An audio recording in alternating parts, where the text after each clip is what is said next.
public perception tends to be that crime is worse than it is. A lot of reasons for that. I feel like I should acknowledge that, maybe in part because some local TV news stations focus on a litany of scary crime stories that they feed people.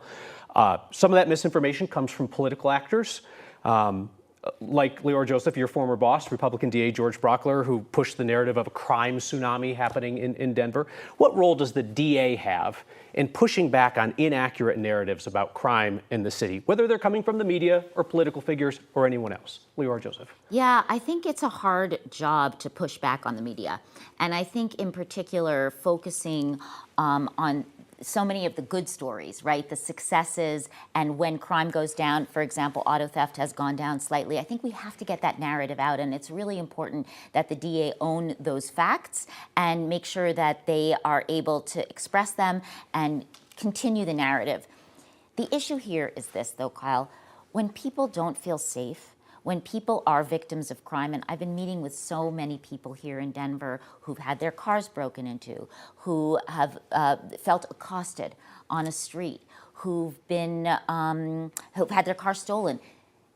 We can't gaslight their experiences either. And I think it's really important that we have to give victims their voice. To say, it's not so bad, I don't think that's fair to victims. And I think that we also have to be really, really careful how we talk about that. John Walsh. So I think it's important for the DA to actually look at what the data looks like and respond to that and help educate people on that. But I think it's also really important to recognize that people's experience of a year or 2 years ago, or even 3 or 4 years ago, still influences their impression of how things are right now.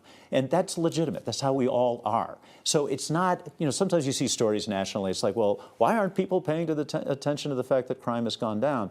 And I think it's a reflection of the fact that we had such a wave of crime in 2020 that people are still reeling from that, to be honest. And I know I have been. That's part of the reason I got into the race.